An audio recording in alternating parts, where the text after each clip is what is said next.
Bienvenue dans la deuxième partie du cours lentille mince. Dans cette partie, nous allons nous intéresser aux caractéristiques d'une lentille convergente et à la construction géométrique de l'image. Plaçons une lentille convergente face à un vaisseau de rayons parallèles à l'axe optique. Les rayons lumineux émergents convergent en un point appartenant à l'axe optique. Ce point est appelé foyer image et il est noté f'. La distance qui sépare le centre de la lentille de son foyer s'appelle la distance focale de la lentille. Il est noté petit f. Les rayons lumineux émergents sont parallèles à l'axe optique quand les rayons incidents passent par un point appartenant à l'axe optique. Ce point est appelé foyer objet de la lentille. Il est noté grand F. F est le symétrique de f' par rapport au centre optique, c'est-à-dire OF est égal à OF' est égal à petit f. Plaçons un objet lumineux à gauche de la lentille, puis à droite de la lentille. On constate que la position des deux foyers change. La position des deux foyers, foyer objet et foyer image, dépend du sens de propagation de la lumière. Plaçons successivement trois lentilles convergentes face aux rayons parallèles à l'axe optique, puis comparons leur distance focale. La lentille L1, qui a la plus petite distance focale, fait dévier les rayons lumineux plus. On dit qu'elle a la plus grande divergence. La lentille L3, qui a la plus grande distance focale, fait dévier moins les rayons lumineux. On dit qu'elle a la divergence la plus faible. Plus la divergence d'une lentille est grande, plus les rayons sont déviés, et donc le foyer sera près du centre optique. La divergence, C, est la capacité d'une lentille à faire dévier les rayons lumineux. L'unité de la divergence est la dioptrie, dont le symbole grec est delta. La divergence d'une lentille est l'inverse de la distance focale.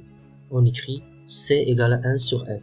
C est exprimé en dioptrie, lorsque F est exprimé en mètres. Retenons, chaque lentille mince est caractérisée par son centre optique O et son axe optique. Ces deux foyers, foyer objet et foyer image. Sa distance focale, qui est notée OF', et sa divergence C, qui est liée à la distance focale par la relation C égale 1 sur OF'. Maintenant, voyons les conditions de l'obtention d'une image nette par une lentille mince. Une lentille donne d'un objet à B une image nette si les rayons sont peu inclinés sur l'axe optique et si les rayons sont proches de l'axe optique. Ces deux conditions sont dites conditions de Gauss. Construction géométrique de l'image. Avant de réaliser la construction géométrique de l'image, voyons quelques rayons particuliers. Tout rayon parallèle à l'axe optique converge au foyer image.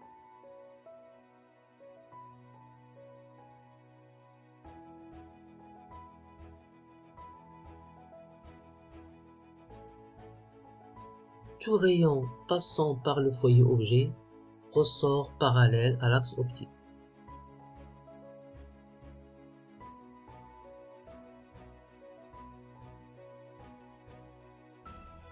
Tout rayon passant par le centre optique d'une lentille n'est pas dévié.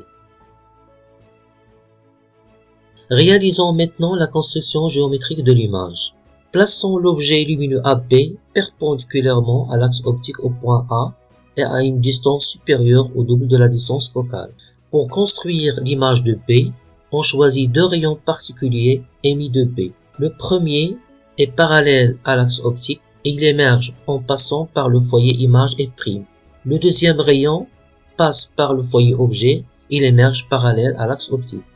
Le point d'intersection des deux rayons émergents est le point B', qui est l'image de B. La projection orthogonale du point B' sur l'axe optique donne le point A', l'image de A. L'image A'B' se forme sur l'écran. On dit qu'elle est réelle. L'image A'B' a un sens opposé à celui de AB. On dit que l'image est renversée. En résumé, lorsque la distance OA qui sépare l'objet de la lentille est supérieure au double de la distance focale, l'image A'B' est réelle, est renversée, et elle a une taille plus petite que celle de l'objet. Rapprochons l'objet AB en le plaçant sur l'axe optique à une distance égale au double de la distance focale. L'image obtenue est réelle et renversée, et elle est de même taille que l'objet. En conclusion, lorsque l'objet est placé à une distance égale au double de la distance focale, l'image est réelle et renversée et de même taille que l'objet. Maintenant, plaçons l'objet AB entre le foyer objet et le centre optique de la lentille, puis construisons son image.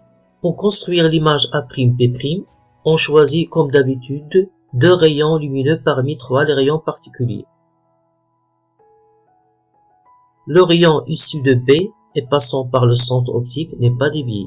Le rayon issu de B est parallèle à l'axe optique, émerge en passant par le foyer image F'. Les 2 rayons émergents sont divergents. L'image ne peut donc pas se former sur l'écran. Prolongeons en pointillé ces rayons jusqu'à leur intersection. Le point d'intersection obtenu est le point B', l'image de B. La projection orthogonale du point B' sur l'axe optique donne le point A', l'image de A. L'image se forme en arrière de l'objet. L'image est dite virtuelle. L'image A'B' a le même sens que l'objet AB et est dite droite. Il a une taille plus grande que celle de l'objet AB. En conclusion, lorsque l'objet est situé entre le foyer objet et le centre optique de la lentille, l'image est droite et virtuelle. Retenons, lorsque la distance OA est supérieure à la distance focale, l'image est réelle et renversée. Et lorsque la distance OA est inférieure à la distance focale, l'image est droite et virtuelle. Nous arrivons à la fin de ce cours. Merci de l'avoir suivi.